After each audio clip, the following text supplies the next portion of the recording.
الحمد للہ وکفی والصلاة والسلام علی عبادہ الذین اصطفیٰ، خصوصاً علی افضلہم وخاتم النبیین محمد الامین وعلی آلہ وصحبہ اجمعین۔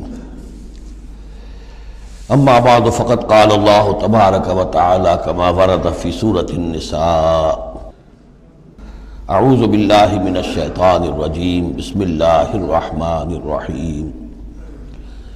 ان المنافقین یخادعون اللہ وہو خادعهم وإذا قاموا إلى الصلاة قاموا كسالى يراؤون الناس ولا يذكرون الله إلا قليلا مذبذبين بين ذلك لا إله هؤلاء ولا إله هؤلاء ومن يضلل الله فلن تجد له سبيلا يا أيها الذين آمنوا لا تتخذوا الكافرين أولياء من دون المؤمنين أتريدون أن تجعلوا لله عليكم سلطانا مبينا إن المنافقين في الدرك الأسفل من النار ولن تجد لهم نصيرا۔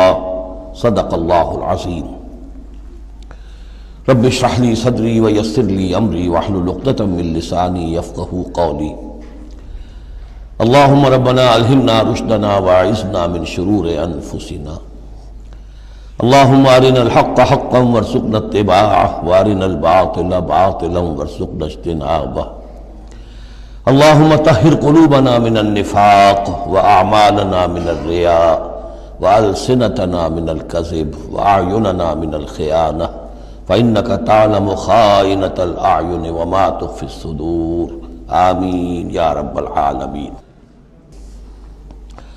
سورہ نساء کے بارے میں نے شروع ہی میں آپ سے یہ عرض کر دیا تھا کہ اس میں سب سے زیادہ خطاب کا رخ جو ہے وہ منافقین کی طرف ہے، اگرچہ کہیں خطاب براہ راست یا ایھا الذین نافقوا کے الفاظ میں نہیں، یا ایھا الذین آمنوا، اس لیے کہ وہ بھی ایمان کے دعوے دار تھے، ایمان کے مدعی تھے، قانونی طور پر وہ بھی مسلمان تھے، مومن تھے۔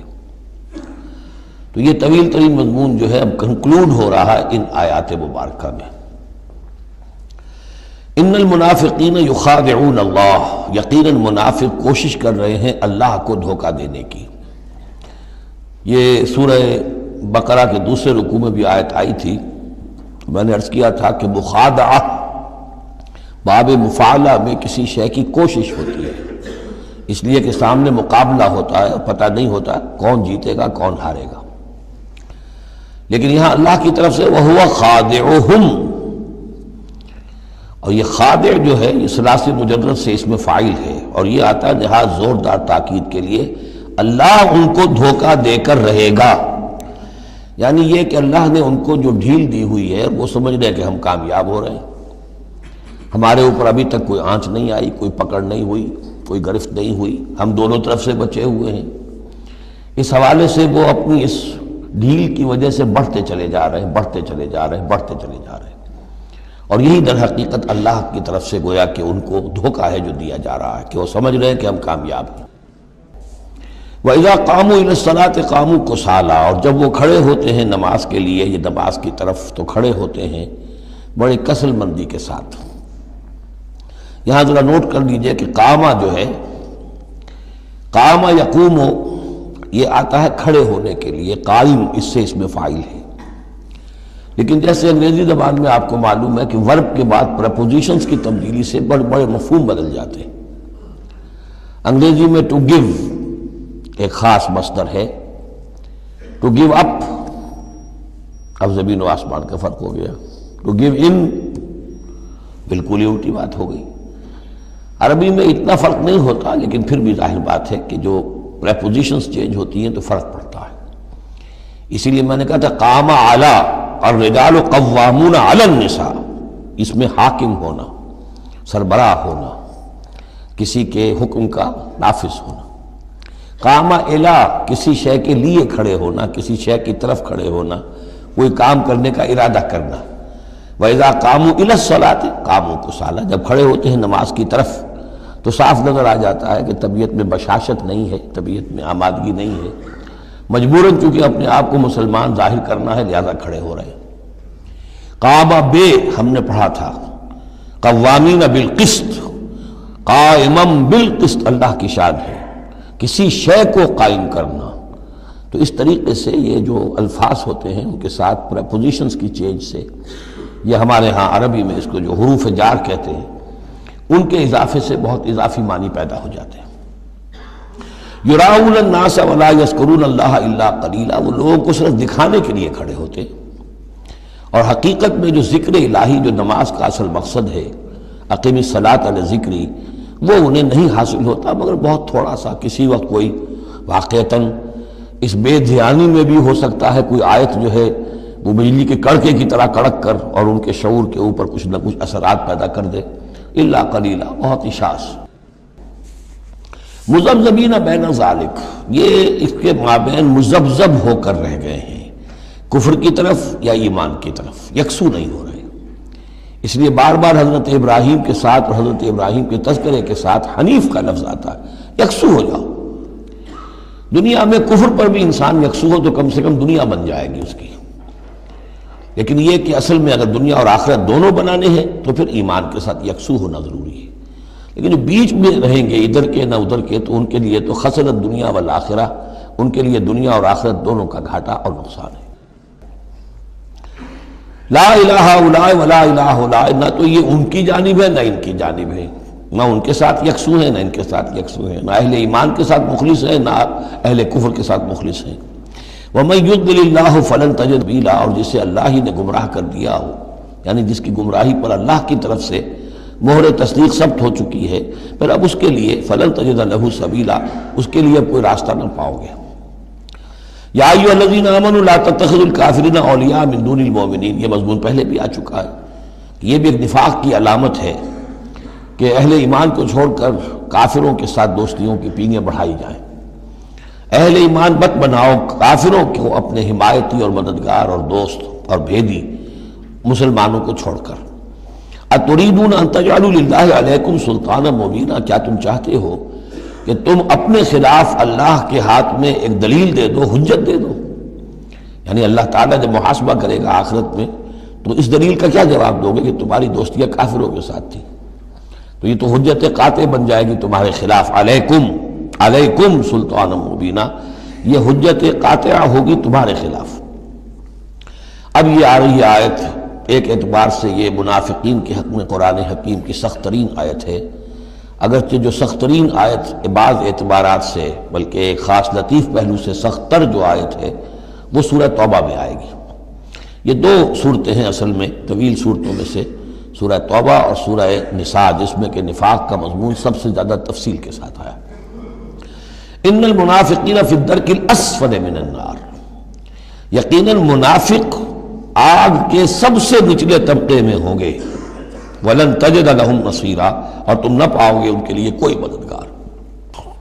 إِلَّا الَّذِينَ تَابُوا، اصل میں منافقت کا آخری پردہ جو چاک ہوگا وہ ہوگا سورہ توبہ میں، سورہ گویا کہ سن 9 ہجری میں جا کر۔ ابھی یہ ہم سن 4 ہجری کے آس پاس ہیں، اس حوالے سے ذرا ابھی فصل ہے، تو ابھی ان کے لیے ایک رعایت رکھی ہے کہ توبہ کا دروازہ تمہارے لیے ابھی کھلا ہے۔ إِلَّا الَّذِينَ تَابُوا وَأَصْلَحُوا، اب بھی اگر سوائے ان کے جو توبہ کریں اور اصلاح کر لیں، وَاعْتَصَمُوا بِاللَّهِ، اور اللہ سے چمٹ جائیں، یکسو ہو جائیں، ایک ہی طرف کے ہو جائیں، کونوا ربانیین، اللہ والے بن جائیں، شیطان سے پینگے نہ بڑھائیں، شیطان کے ایجنٹوں سے اپنی دوستیاں نہ کریں، یکسو ہو جائیں اور اپنے آپ کو اس کے ساتھ وابستہ کر دیں ہر چہ باد آباد۔ اب یہ کشتی جو ہے ایمان کی اور اسلام کی، اگر یہ تیرتی ہے تو ہم تیریں گے، اگر خدا نہ خواستہ اس کے لیے کوئی حادثہ ہے تو ہم بھی اس حادثے میں شامل ہو گئے۔ وَأَخْلَصُوا دِينَهُمْ لِلَّهِ، یہ ہے بہت اہم اصطلاح کہ وَإِن تَابُوا إِلَّا الَّذِينَ تَابُوا وَأَصْلَحُوا وَاعْتَصَمُوا بِاللَّهِ وَأَخْلَصُوا دِينَهُمْ لِلَّهِ، اپنی اطاعت کل کی کل اللہ کے لیے کر لیں، مخلص کر لیں۔ یہ نہ ہو کہ زندگی کے کچھ حصے میں اطاعت اللہ کی ہو رہی ہے، کچھ حصے میں کسی اور کی ہو رہی ہے۔ کیا کریں جی، یہ معاملہ تو رواج کا ہے، کیا کریں، اگرچہ ہے تو غلط شریعت کی روح سے، لیکن برادری کا رواج ہے، برادری کو چھوڑ تو نہیں سکتے۔ معلوم ہو آپ نے اپنی اطاعت کے حصے جو ہیں علیحدہ کر لیے، یہ حصہ جو ہے برادری کی اطاعت میں جائے گا، یہ حصہ اللہ کی اطاعت میں جائے گا۔ اطاعت جب تک کل کی کل اللہ کی نہ ہو، جیسے سورہ بقرہ میں ہم نے پڑھا تھا قاتلوا حتی لا تکون فتنۃ ویکون الدین للہ، دین ہو جائے پورا اللہ کے لیے۔ تو ایک تو اجتماعی سطح پر دین اللہ کے لیے ہو جائے، یعنی اسلامی ریاست قائم ہو جائے، پورا اسلامی قانون ہو، پورا اسلامی نظام ہو۔ اگر یہ نہیں ہے تو ایک شخص انفرادی سطح پر تو اپنی اطاعت تو خالص کر لے اللہ کے لیے، تو یہ تو انفرادی گویا کہ توحید عملی ہے۔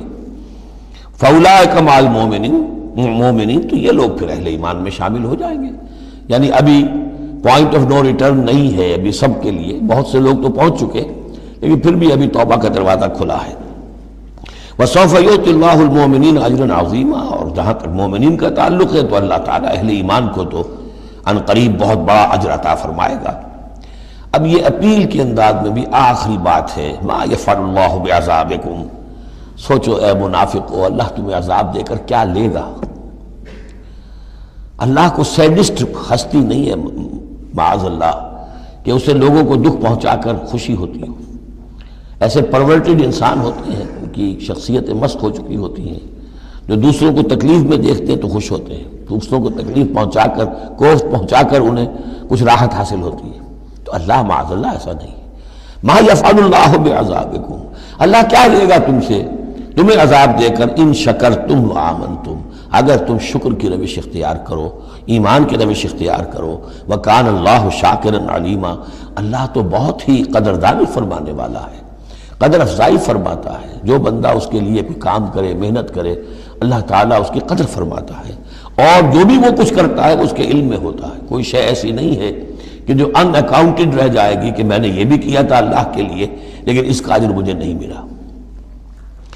اب جو یہ آخری حصہ ہے سورہ مبارکہ کا، اس میں بعض مضامین بہت ہی اہم ہیں بنیادی فلسفہ دین کے اعتبار سے۔ سب سے پہلی بات تو پھر آ رہی ہے وہی جو تمدنی اور معاشرتی معاملات ہوتے ہیں۔ معاشرے کے اندر کسی بری بات کا بلند آواز سے کہنا، کسی بری بات کا چرچا کرنا بالفعل کوئی اچھی بات نہیں ہے، لیکن اس میں ایک استثناء ہے۔ کسی مظلوم کا معاملہ یہ ہے کہ اس کے دل سے اگر جڑے کٹے الفاظ بھی نکل جائیں کسی کے لیے تو وہ اللہ کنڈون کرے گا، معاف کر دے گا۔ لا يحب اللہ الجہر بالسوء من القول، اللہ کو بالکل پسند نہیں ہے کہ کسی بات کو بلند آوازی سے کہا جائے، بری بات کو، الا من ظلم، سوائے اس کے جس پر ظلم ہوا ہے، جس کا دل دکھا ہے۔ ابھی حال ہی میں نے جمعے میں وہ شعر سنائے تھے کہ فارسی زبان کا ایک شعر ہے، بترسز آہ مظلومہ کہ ہنگام دعا کردن، اجابت از در حق بہر استقبال می آید۔ مظلوموں کی آہوں سے ڈرو کہ جب ان کی زبان سے کوئی بد دعا نکل جاتی ہے تو اس دعا کی قبولیت جو ہے وہ خود استقبال کرنے کے لیے آتی ہے عرش سے، اللہ تعالیٰ کی طرف سے۔ تو اس کا ترجمہ بھی اردو میں شعر ہی میں موجود ہے، ڈرو مظلوم کی آہوں سے جب اٹھتی ہیں سینوں سے، قبولیت ہے کرتی خیر مقدم چرخ سے آ کر۔ تو مظلوم کا مسئلہ یہ ہے کہ اس کو اس کی بھی اجازت ہے۔ وَكَانَ اللَّهُ سَمِيعًا عَلِيمًا، اللہ سب کچھ سننے والا ہے اور سب کچھ جانتا ہے، اسے معلوم ہے جس کے دل سے یہ آواز نکلی ہے وہ کتنا دکھا ہوا ہے، اس کے احساسات کتنے مجروح ہوئے۔ ان تبدوا خیرا او تخفوہ او تعفوا عن سوء فإن اللہ کان عفوا قدیرا، جہاں تک تو خیر کا معاملہ ہے تم اسے بلند آواز سے کہو، ظاہر کرو یا چھپاؤ، برابر کی بات ہے۔ اللہ تعالیٰ کے لیے خیر تو خیر ہی ہر حال میں ہے، عیاں ہو یا خفیہ ہو۔ اور تعفو عن سوء، لیکن یہ ذرا اونچا مسئلہ ہے، اور اگر تم برائی کو سے معاف کر دیا کرو۔ اب یہ اپیل کے انداز میں مظلوم سے بھی کہا جا رہا ہے کہ اگرچہ تمہیں چھوٹ ہے یہ کہ تم ان پر گرفت نہیں ہوگی، لیکن تم ایک اس سے اعلیٰ تر اور بلند تر رتبہ ہے، اسے کیوں نہیں حاصل کرتے؟ اور تعفو عن سوء، کہ تم کسی برائی کے درگزر کرو، معاف کر دو۔ فإن اللہ عفوا قدیرا، تو یقیناً اللہ تعالیٰ بھی معاف فرمانے والا ہے اور قدرت رکھنے والا ہے۔ انسان تو بسا اوقات معاف کرنے پر مجبور بھی ہو جاتا ہے، اس لیے کہ بدلہ دینے کی قدرت نہیں رکھتا۔ اللہ تو مقتدرہ ہے، قدیر ہے، وہ تو جو چاہے فوراً جو ہے دیر اینڈ دین حساب چکا دے، لیکن نہیں، پھر بھی وہ اس کے باوجود وہ معاف فرماتا ہے۔ اب پھر یہ بہت اہم مضمون آ گیا ہے، وحدت الادیان کا جو ایک بنیادی جڑ ہے، اس کی جڑ کو یہاں کاٹی جا رہی ہے۔ غلط فلسفہ جو وحدت ادیان کا، میں نے آپ کو بتایا تھا کہ فلسفہ وحدت ادیان کا ایک حصہ صحیح ہے کہ اوریجن سب کا ایک ہے، لیکن یہ کہ اب جو وہ شکلیں ہیں ان کی وہ ایک ہے، اس سے بڑی حماقت اور جہالت اور ضلالت اور گمراہی اور کوئی نہیں۔ اب یہ کانٹے کی بات بتائی جا رہی ہے کہ اصل میں دین میں جس چیز کی وجہ سے غلطی پیدا ہوتی ہے وہ کیا ہے؟ اللہ اور رسولوں میں تفریق پیدا کر دینا۔ ایک ہے رسولوں میں تفریق کرنا، ایک رسول کو ماننا ایک کو نہ ماننا، ایک ہے اللہ کو علیحدہ کر دینا رسول کو علیحدہ کر دینا۔ یہ جہالت ہے جو فتنہ انکار حدیث میں، فتنہ انکار سنت میں، اور یہ کہ بس اہل قرآن جو اپنے آپ کو سمجھتے ہیں کہ رسول کا کام تھا قرآن پہنچا دینا، اللہ خیر صلی اللہ۔ اب اصل معاملہ ہمارا اور اللہ کا ہے، اللہ کی کتاب ہے، ہم بھی سمجھتے ہیں، عربی زبان میں ہے، ہم اس کو خود سمجھیں گے، خود اس پر عمل کریں گے۔ باقی رسول نے اپنے زمانے میں مسلمانوں کو اس کی جو تشریح سمجھائی تھی ٹھیک ہے، اس وقت انہوں نے قبول کر لی، لیکن رسول کی تشریح جو ہے وہ دائمی نہیں ہے، دائمی شے صرف قرآن ہے، گویا کہ اللہ کو اور رسول کو جدا کر دیا۔ وہ بات یہاں آ رہی ہے، ان الذین یکفرون باللہ ورسلہ، یقیناً وہ لوگ جو کفر کرتے ہیں اللہ کا اور اس کے رسولوں کا، وَيُرِيدُونَ أَن يُفَرِّقُوا بَيْنَ اللَّهِ وَرُسُلِهِ، اور وہ چاہتے ہیں کہ تفریق کر دیں اللہ کے اور اس کے رسولوں کے مابین۔ یہ دین الہی بھی یہی تھا کہ بس اللہ کا دین سمجھو، رسول سے کیا نسبت ہے؟ جب رسول کی نسبت ہو جائے گا یہ دین مسیح ہے، یہ دین موسیٰ ہے، یہ دین عیسیٰ ہے، یہ دین فلاں ہے، اگر رسولوں کا یہ فیکٹر جو ہے جو ڈفرینشیٹنگ فیکٹر ہے نکال دیا جائے تو اللہ تو سب کا کامن ہے، تو دین الہی ہو گیا۔ ان الذین یکفرون باللہ ورسلہ ویریدون ان یفرقوا بین اللہ ورسلہ ویقولون نؤمن ببعض ونکفر ببعض، اور وہ یہ کہتے ہیں کہ ہم کچھ کو مانیں گے کچھ کو نہیں مانیں گے، یعنی اللہ کو مانیں گے، رسولوں کا ماننا ضروری نہیں ہے، اللہ کی کتاب کو مانیں گے، رسول کی سنت کا ماننا کوئی ضروری نہیں۔ وَيُرِيدُونَ أَن يَتَّخِذُوا بَيْنَ ذَلِكَ سَبِيلًا، اور وہ چاہتے ہیں کہ اس کے بین ایک راستہ نکال لیں، اللہ کو ایک طرف کر دیں، رسول کو ایک طرف کر دیں۔ اولئک ھم الکافرون حقا، یہ لوگ کٹر کافر ہیں، ان کے کافر ہونے میں کوئی شک نہیں، یہ حق کہ یہ کافر ہیں۔ وَأَعْتَدْنَا لِلْكَافِرِينَ عَذَابًا مُهِينًا، اور ہم نے ایسے کافروں کے لیے بڑا اہانت آمیز عذاب تیار کر رکھا ہے۔ وَالَّذِينَ آمَنُوا بِاللَّهِ وَرُسُلِهِ، اور جو لوگ ایمان رکھتے ہیں اللہ پر اور اس کے رسولوں پر، وَلَمْ يُفَرِّقُوا بَيْنَ أَحَدٍ مِّنْهُمْ، اور انہوں نے ان میں سے کسی کے مابین کوئی تفریق نہیں کی، نہ اللہ کو رسول سے جدا کیا نہ رسول کو رسول سے جدا کیا۔ ہم تو سب کو مانتے ہیں، لا نفرق بین احد من رسلی، ان کو بھی مانتے ہیں جن کے نام قرآن مجید میں آ گئے ہیں، اور مانتے ہیں کہ اور بھی بے شمار آئے ہوں گے، یقین کے ساتھ نہیں کہہ سکتے، تعین کے ساتھ نہیں کہہ سکتے، یہ معلوم ہے اور بھی بہت نبی آئے ہیں، کسی پرٹیکولر پرسن کے بارے میں یقین کے ساتھ نہیں کہہ سکتے، یہ یقین سے کہہ سکتے کہ بے شمار نبی اور بھی آئے، رسول اور بھی آئے۔ لم يفرقوا بین احد منهم اولئک سوف یؤتیہم اجورہم، یہ وہ لوگ ہیں کہ جنہیں اللہ تعالیٰ ان کے اجر عطا فرمائے گا، وکان اللہ غفورا رحیما، اور یقیناً اللہ تعالیٰ غفور الرحیم ہے۔ یسألک اہل الکتاب ان تنزل علیہم کتاب من السماء، یہ اہل کتاب یہ یہودی ہے، محمد صلی اللہ علیہ وسلم آپ سے مطالبہ کر رہے ہیں کہ ان پر ایک کتاب آسمان سے اتاری جائے، یعنی جیسے تورات اتری تھی۔ آپ تو کہتے ہیں مجھ پر وحی آتی ہے، کہاں لکھی ہوئی ہے وہ وحی، کون لایا ہے ہمیں تو پتہ نہیں، موسیٰ کو تو وہ لکھی ہوئی ملی تھی اور وہ پتھر کی تختیوں میں لے کر آئے تھے۔ یسألک اہل الکتاب ان تنزل علیہم کتاب من السماء فقد سألوا موسیٰ اکبر من ذلک، تو اے نبی آپ فکر نہ کریں، ان کی پرواہ نہ کریں، انہوں نے، ان کے آباء و اجداد نے موسیٰ سے اس سے بھی بڑھ کر مطالبے کیے تھے۔ فقالوا ارنا اللہ جہرۃ، یاد کرو کہ وہ اللہ سے انہوں نے تو یہ مطالبہ بھی کیا تھا کہ ہمیں دکھاؤ اللہ کو عیاناً، ہم خود دیکھنا چاہتے ہیں۔ فاخذتهم الصاعقۃ بظلمهم، تو ان کی اس گناہ کی پاداش میں انہیں ایک کڑک نے آ پکڑا تھا۔ ثم اتخذوا العجل من بعد ما جاءتهم البینات، پھر یہ کہ ان لوگوں کی ناہنجاری کا یہ بھی اندازہ کرو کہ جبکہ واضح نشانیاں ان کے پاس آ چکی تھی، 9 معجزے حضرت موسیٰ کے وہ دیکھ چکے تھے، پھر بھی انہوں نے بچڑے کی پرستش شروع کر دی۔ فعفونا عن ذلک، ہم نے ان تمام چیزوں سے درگزر کیا۔ وآتینا موسیٰ سلطان مبین، اور ہم نے موسیٰ کو غلبہ عطا کیا، واضح غلبہ، فرعون اور اس کے علاوہ لشکر کو ان کی نگاہوں کے سامنے غرق کر دیا۔ ورفعنا فوقهم الطور بميثاقهم، اور ہم نے ان کے سروں پر معلق کر دیا تھا طور کو، پہاڑ کو، جبکہ ان سے عہد لیا جا رہا تھا۔ وقلنا لهم ادخلوا الباب سجدا، اور ہم نے کہا تھا کہ جب یہ شہر فتح ہو جائے تمہارے ہاتھوں، یریکو، تو اس میں داخل ہونا تو سروں کو جھکا کر۔ وقلنا لهم لا تعدوا في السبت، اور ہم نے ان سے یہ بھی کہا تھا کہ سبت کا، ہفتے کا جو قانون ہے اس میں حد سے تجاوز نہ کرو. وَأَخَذْنَا مِنْهُمْ مِيثَاقًا غَلِيظًا، اور ہم نے ان تمام باتوں کے ان سے بڑے گاڑھے قول و قرار لیے تھے، بہت گاڑھے معاہدے کیے تھے. فَبِمَا نَقْضِهِمْ مِيثَاقَهُمْ، اب یہاں ان کے کچھ جرائم کی فہرست آ رہی ہے، اور یہاں یوں سمجھیے کہ مبتدا ہی کی تکرار ہو رہی ہے، اس میں جو خبر ہے وہ گویا کہ وہ محذوف ہے. یوں پہلے اگر سمجھ لیں گے تو بات یوں بنے گی فَبِمَا نَقْضِهِمْ مِيثَاقَهُمْ لَعَنَّاهُمْ، تو انہوں نے جو ہمارے میثاق کو توڑا اور توڑتے رہے، جو بھی وعدے کیے تو ہم نے ان پر لعنت کر دی بس. لیکن یہ لعناہم اتنی واضح بات تھی کہ اس کو کہنے کی ضرورت نہیں آئی، بلکہ اور ان کے جرائم کی فہرست بیان ہو رہی ہے. فَبِمَا نَقْضِهِمْ مِيثَاقَهُمْ وَكُفْرِهِمْ بِآيَاتِ اللَّهِ، اللہ کے آیات کے انکار کے سبب سے، وَقَتْلِهِمُ الْأَنْبِيَاءَ بِغَيْرِ حَقٍّ، اور ان کا انبیاء کا قتل کر دینا بغیر حق، وَقَوْلِهِمْ قُلُوبُنَا غُلْفٌ، اور ان کے اس کہنے کی پاداش میں کہ ہمارے دل تو غلافوں میں بند ہیں. بل طبع اللہ علیہا بکفرہم، بلکہ حقیقت یہ ہے کہ اللہ نے ان کے اوپر مہر کر دی ہے ان کے کفر کے باعث. فلا یؤمنون الا قلیلا، ہاں واقعتاً اب وہ ایمان نہیں لائیں گے مگر بہت ہی شاذ. وبکفرہم وقولہم علی مریم بہتانا عظیما، اور بسبب ان کے اس کفر کے جو انہوں نے کیا اور جو انہوں نے مریم پر ایک بہتان عظیم لگایا، حضرت مریم سلام علیہا پر بہتان یہ لگایا کہ یہ زنا کیا ہے اور یہ یوسف نجار کا بیٹا ہے یہ مسیح.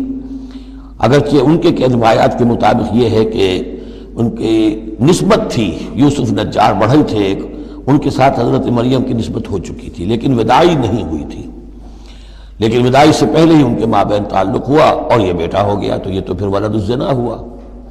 یہ تھی اتنی بڑی بات تھی جو وہ کہتے ہیں، اور اس کو باقاعدہ پکچرز بنا کے امریکہ میں چلاتے ہیں. سن آف مین، تم جسے سن آف گاڈ کہتے ہیں وہ سن آف مین ہے. اب سن آف مین جو ہے اس کو سمجھ لیجئے کہ اس کا مطلب کیا ہوا پھر، کہ آؤٹ آف ویڈ لاک کی تو آخر ہوا نا، اس کا جو پیدا ہوا اگر حضرت مسیح تو وہ صحیح جائز ولادت سے تو نہ ہوا اگر انسان کا بیٹا ہے. بہرحال اتنے بڑے بڑے بہتان لگائے.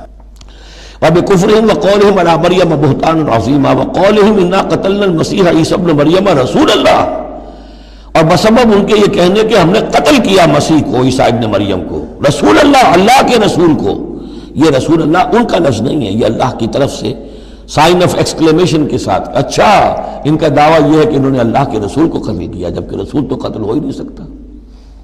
کتب اللہ لأغلبن انا ورسلی، یہ تو اللہ کا فیصلہ ہے، طے شدہ لکھا ہوا ہے کہ میں اور میرے رسول تو غالب آ کر رہیں گے. تو ان کی تو یہ جرتیں ہیں کہ یہ سمجھتے ہیں کہ انہوں نے اللہ کے ایک رسول کو قتل کیا ہے. وما قتلوہ وما صلبوہ، ہرگز انہوں نے قتل نہیں کیا، نہ اسے سولی دی. ولیکن شبہ لہم، بلکہ اس کی شبیہ بنا دی گئی ان کے لیے، صورت بنا دی گئی، مشابہت کر دی گئی اس کے ساتھ ان کے لیے، کہ انہوں نے جس کو سمجھا ہے کہ وہ مسیح ہے وہ مسیح نہیں تھا، وہ مسیح کی جگہ کوئی اور تھا. جو انجیل برنباس سے معلوم ہوتا ہے کہ جوڈاس اسکیریوٹ جو کہ حواریین میں سے ایک تھا، ویسے اس کی نیت اور تھی، بدنیتی نہیں تھی، وہ ایک لمبی بات ہو جائے گی، اس کا وقت دورہ قرآن میں نہیں ہے. نیت اس کی کچھ اور تھی، لیکن اس نے گرفتار کرایا تھا، اور اس گرفتاری کے پاداش میں پھر اللہ تعالیٰ نے اس کی شکل جو حضرت مسیح کی بنا دی، اور حضرت مسیح کی جگہ وہ پکڑا گیا اور سولی چڑھا. وما قتلوه وما صلبوه ولكن شبه لهم وان الذين اختلفوا فيه لفي شك منه، اور جو لوگ اس کے بارے میں اختلاف میں پڑے ہوئے ہیں وہ شکوک و شبہات میں ہیں، انہیں خود پتہ نہیں کہ ہوا کیا، کیسے ہوا. ما لهم به من علم، ان کے پاس اس کے ضمن میں کوئی علم نہیں ہے، الا اتباع الظن، سوائے اس کے کہ اٹکل پچو کے تیر چلاتے ہیں. وما قتلوه یقینا، یہ بات یقینی ہے کہ اسے قتل نہیں کیا گیا، وہ قتل نہیں ہوا، وہ صلیب نہیں دیا گیا علیہ الصلاۃ والسلام. بل رفع اللہ الیہ، بلکہ اللہ نے اسے اٹھا لیا اپنی طرف. وکان اللہ عزیزا حکیما، اور اللہ تعالیٰ زبردست ہے، کمال حکمت والا. اس کی تفصیل میں آپ کو پہلے بتا چکا ہوں کہ کیا شکل پیش آئی تھی اس باغ میں جہاں حضرت مسیح اپنے حواریین کے ساتھ روپوش تھے، جو کہ تفصیل انجیل برنباس میں ہے.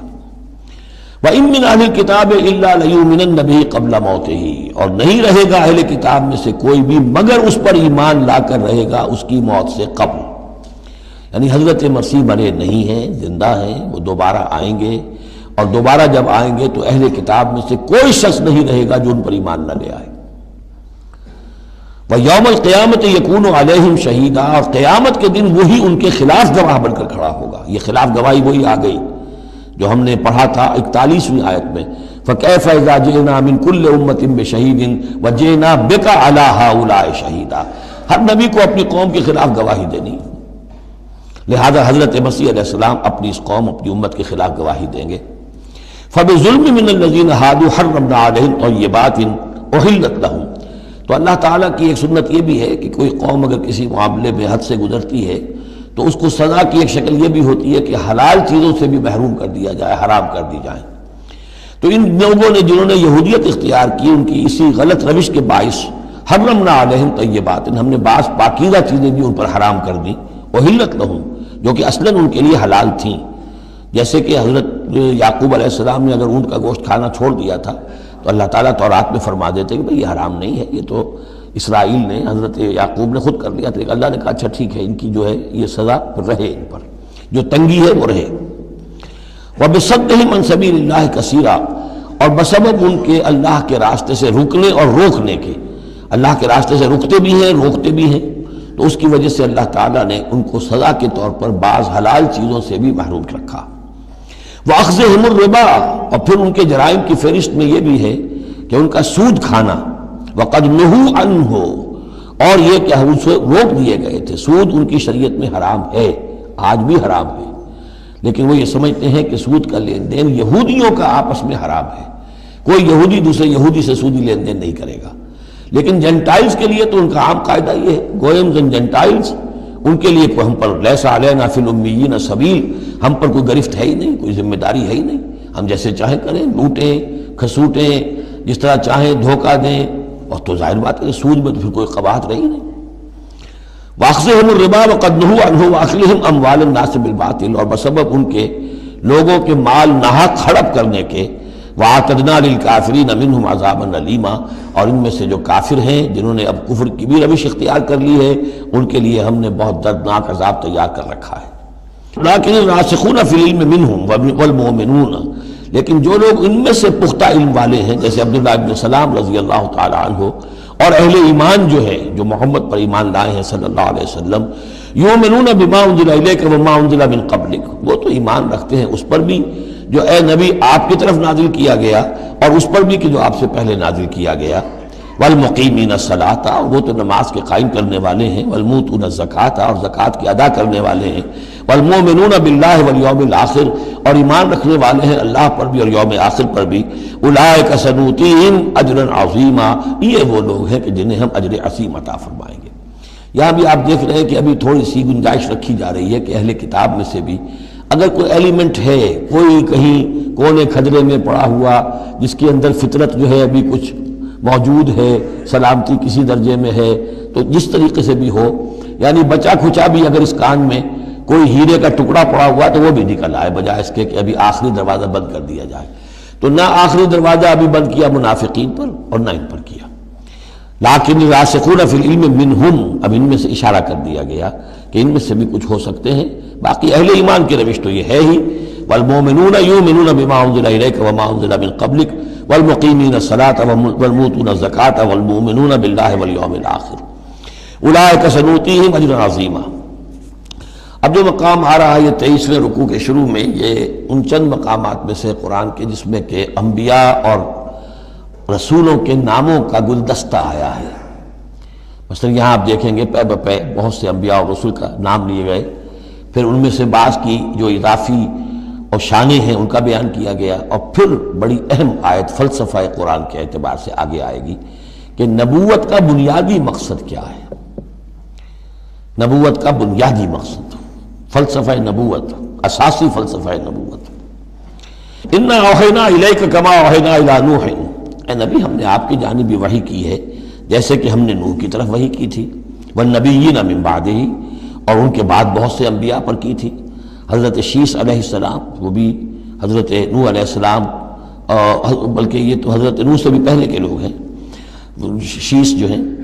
اوحینا الی نوح والنبیین من بعدہ واوحینا الی ابراہیم واسماعیل واسحاق ویعقوب والاسباط، اور ہم نے وحی کی ابراہیم کی طرف، اسماعیل کی طرف، اسحاق کی طرف، یعقوب کی طرف اور ان کی اولاد کی طرف، وعیسیٰ وایوب ویونس وہارون وسلیمان، اور عیسیٰ کی جانب اور ایوب کی جانب اور یونس کی جانب اور ہارون کی جانب اور سلیمان کی جانب، وآتینا داؤد زبورا، اور داؤد کو تو ہم نے زبور جیسی کتاب عطا فرمائی، ورسلا قد قصصناہم علیک من قبل، ایسے بھی بہت سے رسولوں کو ہم نے بھیجا، یا وہی ہم نے ان کی جانب کی بھیجے ایسے رسول کہ جن کا ہم اس سے پہلے آپ کے سامنے تذکرہ کر چکے ہیں، ورسلا لم نقصصہم علیک، اور ایسے بھی بہت سے رسول ہیں کہ جن کے حالات ہم نے آپ کے سامنے بیان نہیں کیے۔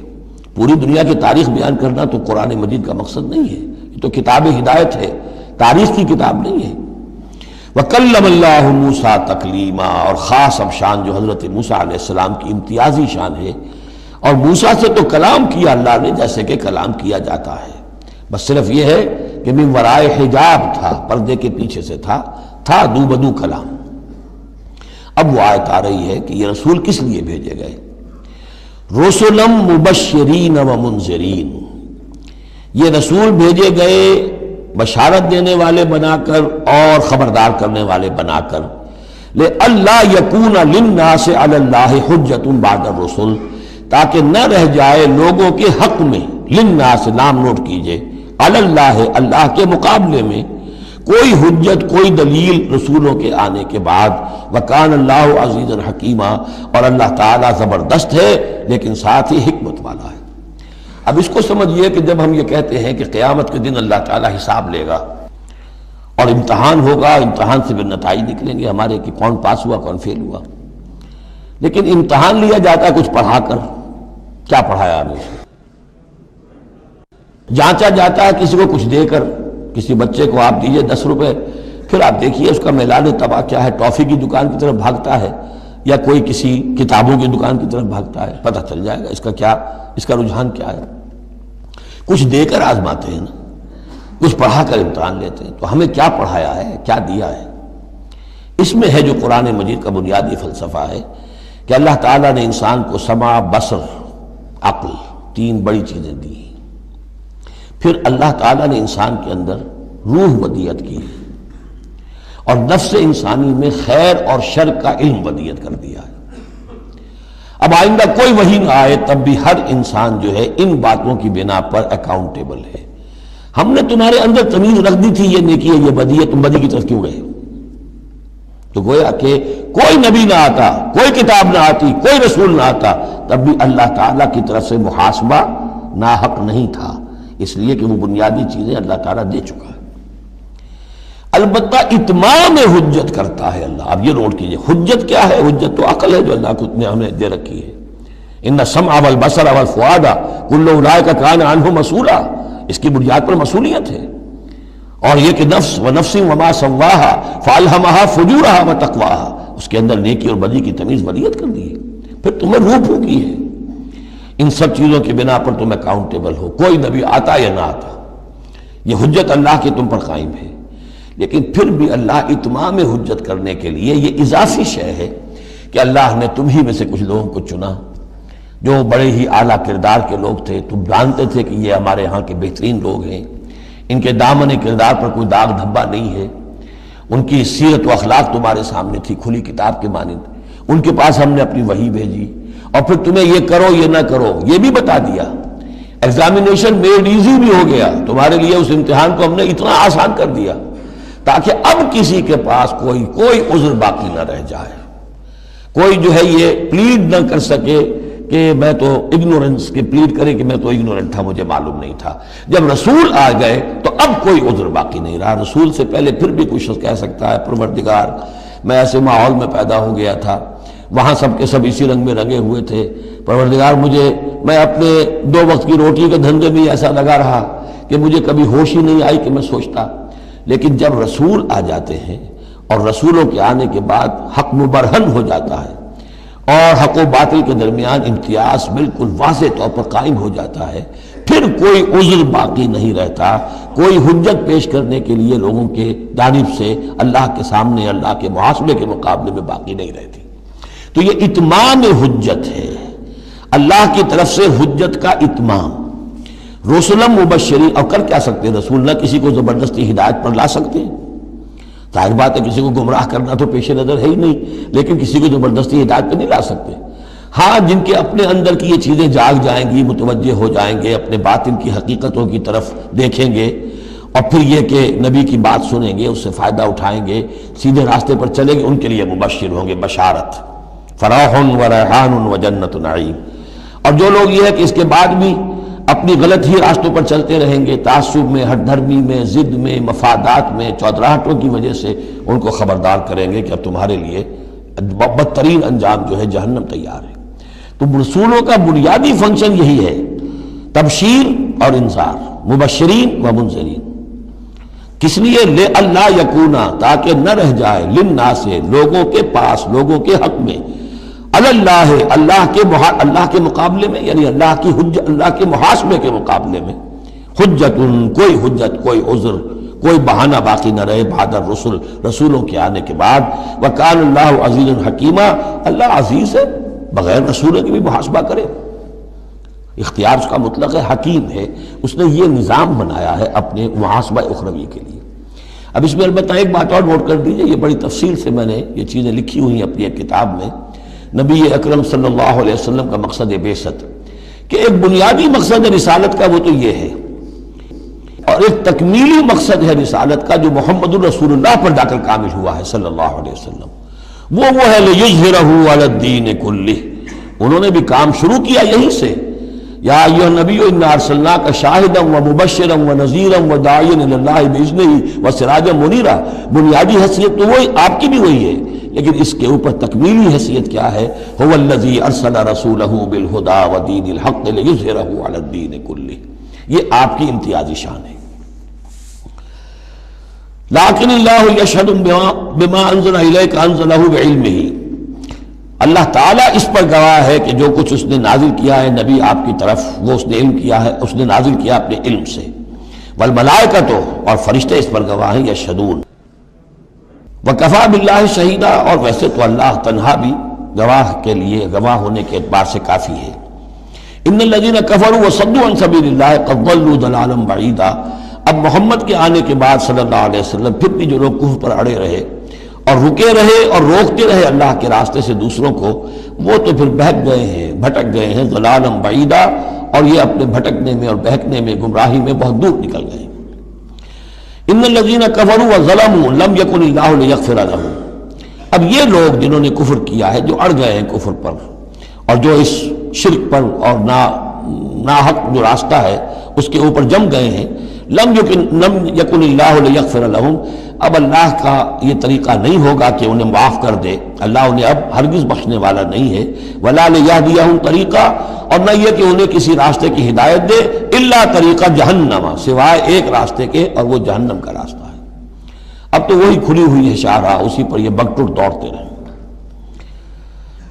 خالدین فیہا، وہ اس میں ہمیشہ ہمیش رہیں گے، ابدا، ہمیشہ ہمیش۔ وکان ذلک علی اللہ یسیرا، اور یہ اللہ پر بہت آسان ہے۔ دیکھیے اس کو مقابلے میں لائیے، ما یفعل اللہ بعذابکم، اللہ کیا کرے گا تمہیں عذاب دے کر، لیکن اس سے یہ نہ سمجھے کہ اللہ عذاب نہیں دے گا۔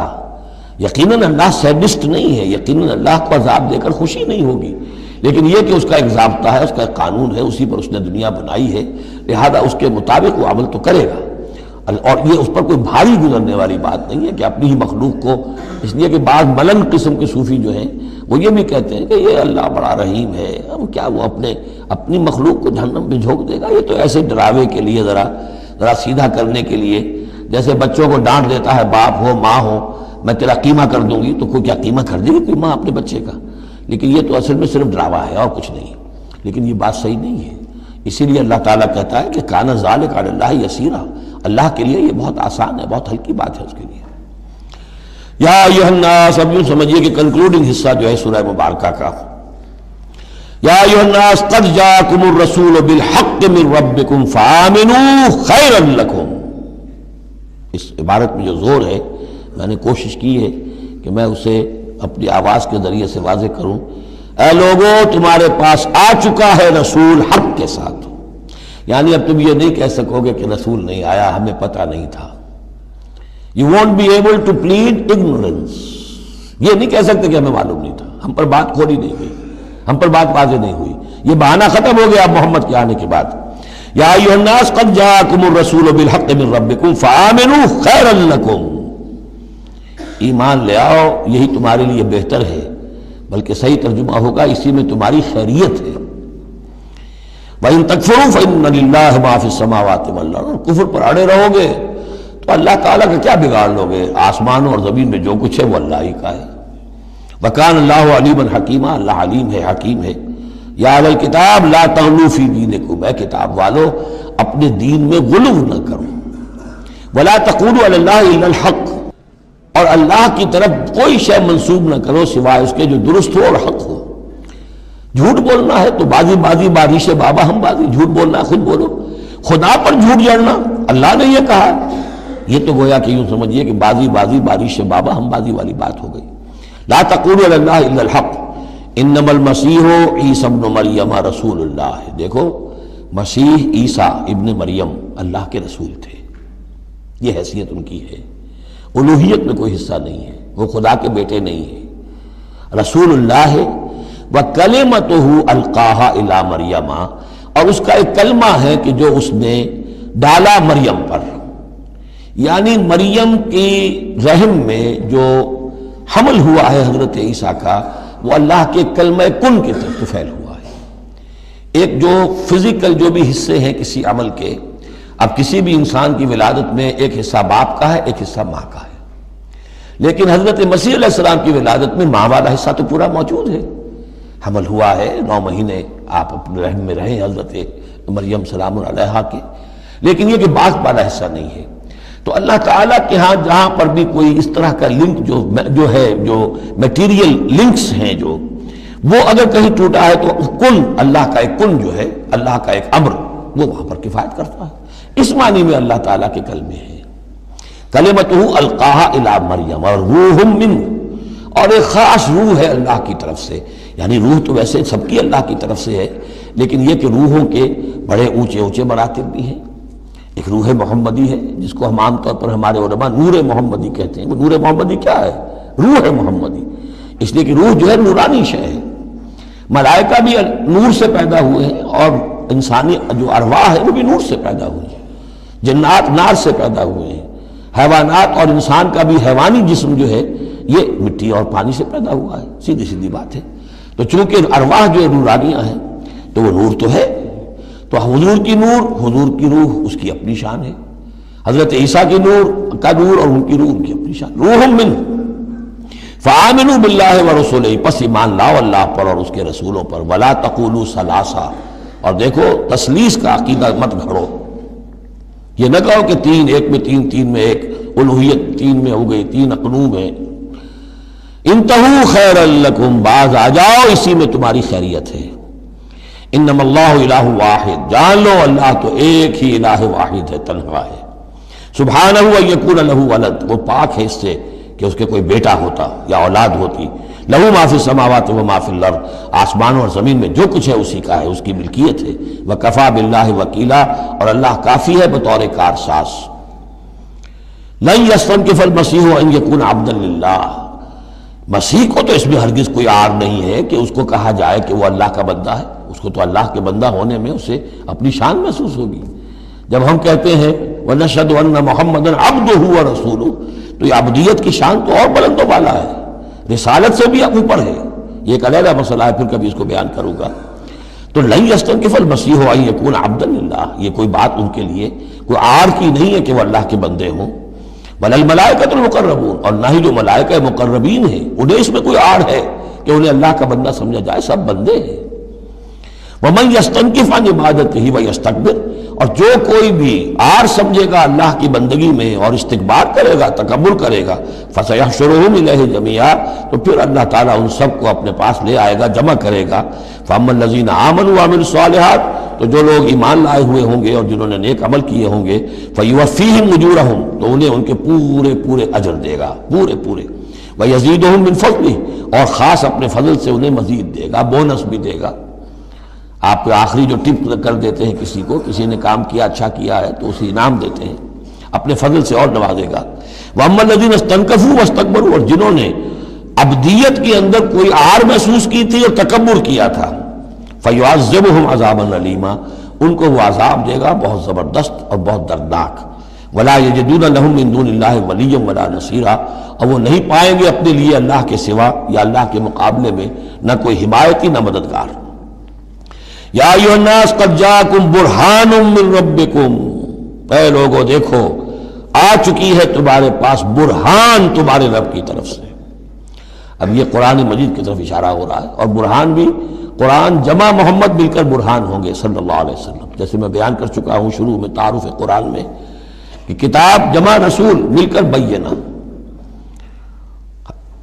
حتی تاتیہم البینہ، اور بینہ کیا ہے؟ رسول من اللہ یتلو صحفا مطہرۃ فیہا کتب قیمہ، وانزلنا الیکم نورا، اور ہم نے تمہاری طرف نور نازل کر دیا ہے۔ یہاں چونکہ لفظ کے ساتھ انزال آیا ہے، اس سے مراد لازماً قرآن مجید ہے۔ انزلنا الیکم نورا مبینا، انزلنا ہم نے نازل کر دیا ہے تمہاری طرف ایک روشن نور۔ فاما الذین آمنوا باللہ واعتصموا بہ، تو اب جو لوگ اللہ پر ایمان لائیں گے اور اس کے ساتھ چمٹ جائیں گے، یکسو ہو جائیں گے، خالص اللہ والے بن جائیں گے، مذبذب نہیں رہیں گے کہ ادھر اور ادھر، کبھی ادھر کبھی ادھر، نہ ادھر نہ ادھر، یہ نہیں ہوگی بات، بلکہ یہ کہ وہ پورے طرح یکسو ہو کر اللہ کے دامن سے وابستہ ہو جائیں گے۔ فَسَيُدْخِلُهُمْ فِي رَحْمَةٍ مِّنْهُ وَفَضْلٍ، انہیں وہ داخل کرے گا اپنی رحمت اور فضل میں، وَيَهْدِيهِمْ إِلَيْهِ صِرَاطًا مُسْتَقِيمًا، اور پھر یہ کہ انہیں چلائے گا صراط مستقیم پر جو اس تک لے آئے گی، وہ صراط مستقیم، یہدیہم الیہ اپنی طرف ہدایت دے گا، سہج سہج رفتہ رفتہ، الہ اپنے پاس اپنے خاص فضل و کرم کی جوار رحمت میں لے آئے گا، صراطا مستقیما، سیدھے راستے پر چلا کر۔ اب یہ جو ہے آخری ایک آیت رہ گئی ہے، پھر یہ استفتاء ہے۔ قانون وراثت میں جو ایک لفظ آیا تھا کلالہ، اور کلالہ کے بارے میں آیا تھا کہ اس کے اگر بہن بھائی ہوں تو ان کی وراثت کا حکم یہ ہے، وہ لوگوں پر واضح نہیں ہو سکا تھا، جیسے کہ خواتین کے بارے میں بعض اور مسائل واضح نہیں ہو سکے تھے۔ تو یستفتونک، اے نبی یہ آپ سے فتویٰ مانگ رہے ہیں، وضاحت چاہ رہے ہیں۔ قل اللہ یفتیکم فی الکلالہ، کہو کہ اللہ تعالیٰ تمہیں کلالہ کے بارے میں مزید وضاحت دے رہا ہے، فتویٰ دے رہا ہے، حکم بتا رہا ہے۔ ان امرؤ ہلک لیس لہ ولد ولہ اخت، اگر کوئی شخص مر گیا، فوت ہو گیا اور اس کا کوئی اولاد نہیں ہے، اور کلالہ اس کو کہتے ہیں اولاد بھی نہ ہو والدین بھی نہ ہو، ولہ اخت، اور اس کی ہو ایک بہن، فلہا نصف ما ترک، تو ایسے ہی جیسے ایک بیٹی ہو تو اسے آدھا ملے گا، تو اس کے مطابق اس کو آدھا مل جائے گا۔ وَهُوَ يَرِثُهَا إِن لَّمْ يَكُن لَّهَا وَلَدٌ، اور کلالہ اگر عورت تھی اور اس کے کوئی اولاد نہیں، کوئی والدین نہیں، تو اس کا پورا وارث اس کا بھائی بن جائے گا، پھر پوری جو اس کی دولت ہے، اس کی وراثت اس کے بھائی کو چلی جائے گی۔ فَإِن كَانَتْ اثْنَتَيْنِ فَلَهُمَا الثُّلُثَانِ مِمَّا تَرَكَ، اور اگر وہ بہنیں جو ہیں وہ 2 سے زائد ہو یا 2 ہو تو 2/3 میں وہ شریک ہو جائیں گے۔ وَإِن كَانُوا إِخْوَةً رِجَالًا وَنِسَاءً، اور بہن بھائی ہوں بہت سے، فَلِلذَّكَرِ مِثْلُ حَظِّ الْأُنثَيَيْنِ، تو پھر وہ اصلی قاعدہ جو ہے کہ مرد کے لیے 2 عورتوں کے برابر حصہ ہو جائے گا، بھائی کو بہنوں سے ڈبل ملے گا۔ یعنی یوں سمجھ لیجئے کہ وہ جو حکم وہاں تھا بیان کیا گیا وہ اخیافی بہن بھائیوں کا تھا۔ اخیافی بہن بھائی وہ ہوتے تھے عرب میں کہ ماں ایک ہو باپ علیحدہ ہو، ان کا چونکہ خاص مسئلہ ہوتا تھا اس لیے بیان کر دیا، باقی عینی اور اللاتی، ماں باپ دونوں ایک ہو، اور یا یہ کہ مائیں علیحدہ ہو باپ ایک ہو، تو ان کا وہی قانون ہوگا کہ جو بیٹا بیٹی کا ہے، کہ جس طریقے سے کہ بیٹا اور بیٹی میں جس نسبت سے وراثت تقسیم ہوتی ہے ایسے ہی ان بہن بھائیوں میں ہوگی۔ یہ ہے یبین اللہ لکم ان تضلوا، اللہ واضح کیے دیتا ہے تمہارے لیے مبادا تم گمراہ ہو جاؤ، واللہ بکل شیء علیم، اور اللہ ہر چیز کا علم رکھتا ہے۔ سورہ نساء مکمل ہوئی، اب اللہ کا نام لے کر اس گروپ کی جو آخری صورت ہے، اور یہ نوٹ کر لیجئے کہ جو ہمارا منزلوں کا میں نے نظام آپ کو بتایا تھا، پہلی منزل ختم ہو گئی ہے، یہ سورہ مائدہ سے المنزل 2 یہ شروع ہو رہی ہے، المنزل 2 دوسری منزل شروع ہو گئی، لیکن جو مکی اور مدنی صورتوں کے گروپ ہیں وہ ابھی ختم نہیں ہوا۔ پہلا وہ تو یہ کہ مکی صورت سورہ فاتحہ، مدنی کا ایک گروپ البقرہ اور آل عمران، دوسرا گروپ النساء اور المائدہ مل کر پھر جا کر جو گروپ ہے مکی مدنی کا وہ ختم ہوگا، جبکہ مائدہ ختم ہوگی۔ سورہ مائدہ کا بھی تقریباً اسلوب وہی ہے کہ جو سورہ نساء کا ہے، لیکن یہ کہ یہاں زیادہ جو زور ہے وہ اہل کتاب پر ہے، جیسا کہ میں نے آپ کو بتایا تھا کہ یہ جو گروپ ہے پہلا ان صورتوں کا، اس کے 2 مضامین ہیں بنیادی، ایک شریعت اسلامی، شریعت اسلامی کا بلو پرنٹ ابتدائی خاکہ جو ہے وہ سورہ بقرہ میں، تکمیلی احکام اب اس میں آئیں گے۔ دوسرے اہل کتاب پر اتمام حجت اور آخری درجے میں دعوت، آخری فیصلہ کن باتیں جو ہیں وہ آپ کو اب ملیں گی اس سورہ مبارکہ میں۔ بسم اللہ الرحمن الرحیم، یا ایھا الذین آمنوا اوفوا بالعقود۔ سورہ نساء شروع ہوئی تھی یا ایھا الناس سے، اے لوگو۔ یہاں بس فرق یہ ہے کہ یا ایھا الذین آمنوا، اہل ایمان، اپنے عہدوں کو، معاہدوں کو، قول و قرار کو پورا کیا کرو۔ اب انہوں سمجھ لیجئے کہ سماجی زندگی جتنی انسان کی ہے وہ معاہدوں پر قائم ہے۔ Even marriage is a social contract. شادی کیا ہے؟ ایک معاہدہ ہے، ایک مرد ایک عورت کے مابین ساتھ رہنے کا، ساتھ زندگی گزارنے کا۔ اس کے کچھ حقوق ہیں، کچھ فرائض ہیں، بیوی کے حقوق، شوہر اور اس کے فرائض، اور شوہر کے حقوق اور اس کے فرائض، معاہدہ ہے۔ بڑے بڑے کاروبار جو ہیں وہ معاہدوں کی شکل میں ہوتے ہیں، تو معاہدہ ہے۔ اور بھی سوشل کانٹریکٹس ہیں کہ جو ہمارے ہاں employer employee relationship is a contract, یا جو سیاسی نظام ہے، عہدے ہیں، مناصب ہیں، ان کی ذمہ داریاں ہیں، ان کے پریویلیجز ہیں، یہ آپ کی ذمہ داریاں ہیں، یہ آپ کے اختیارات ہیں۔ تو ایک ہی شے اگر پوری ہو جائے، اوفوا بالعقود، جو بھی عقد ہو، عقد کہتے ہیں، گرہ کو عقدہ کہتے ہیں، عقدہ گرہ، عقد ہے کوئی چیز بند گئی، بس طے ہو گئی، فیصلہ ہو گیا، وہ عقود ہے۔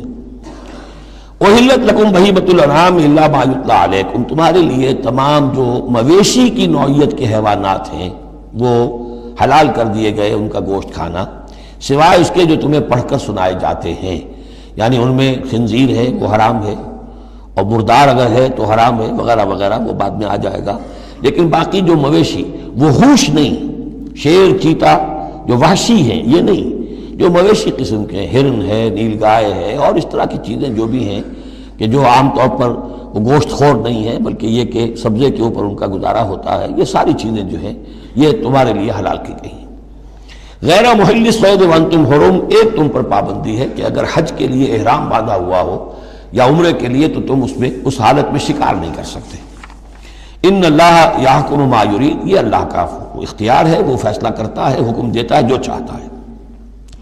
یا ایھا الذین آمنوا لا تحلوا شعائر اللہ ولا الشہر الحرام ولا الہدی ولا القلائد ولا عامین البیت الحرام، اہل ایمان مت بے حرمتی کرو اللہ کے شعائر کی، مت حلال کر لیا کرو، بے حرمتی کر دیا کرو اللہ کے شعائر کی، اور نہ حرمت والے مہینوں کی، اور نہ ہدی کے جانوروں کی، جو جانور لے کے جائے جاتے تھے کعبے کی طرف حج کے لیے یا عمرے کے لیے ساتھ لے کر جاتے تھے، ولا القلائد، اور ان کے گلوں کے اندر پٹے ڈال دیے جاتے تھے علامت کے طور پر کہ اب یہ کعبے کی طرف جا رہے ہیں، ولا عامین البیت الحرام، اور نہ وہ حاجی لوگ کہ جو بیت حرام کی طرف چل رہے ہیں، قصد کر رہے ہیں، جا رہے ہیں، اب وہ بھی ان کی بھی ایک نسبت ہو گئی ہے کہ یہ سفر کر رہے ہیں تو اللہ کے گھر کے مسافر ہیں۔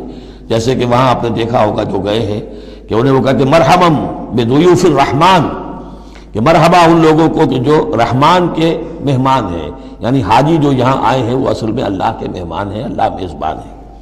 تو اب ان کے لیے یہ ہے کہ ان کی بے حرمتی نہ ہو، حتیٰ کہ عزت نہ ہو۔ یبتغون فضلا من ربہم ورضوانا، یہ سب جو ہیں اللہ تعالیٰ کی فضل کی اور اس کے اپنے رب کے رضوان کی تلاش میں ہیں، اس کی کوشش میں جا رہے ہیں۔ وَإِذَا حَلَلْتُمْ فَاصْطَادُوا، ہاں جب تم احرام کھول دو، حلال ہو جاؤ، تو یہ حلال ہو جانا ایک اصطلاح ہے، جبکہ احرام کھل گیا، فاصطادوا، پھر تم شکار کرو، تمہیں کھلی چھوٹ ہے، ساری پابندیاں احرام کی حالت کی ہیں۔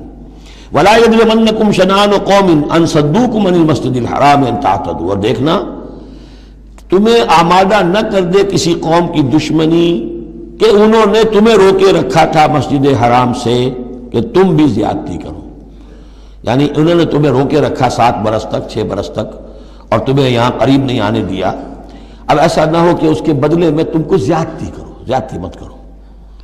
وَلَا يَجْرِمَنَّكُمْ شَنَآنُ قَوْمٍ، تمہیں آمادہ نہ کر دے کسی قوم کی دشمنی، اور دشمنی کس وجہ سے؟ ان صدوکم عن المسجد الحرام، کہ انہوں نے تمہیں روکے رکھا مسجد حرام سے، ان تعتدوا، کہ تم زیادتی کرنے لگو۔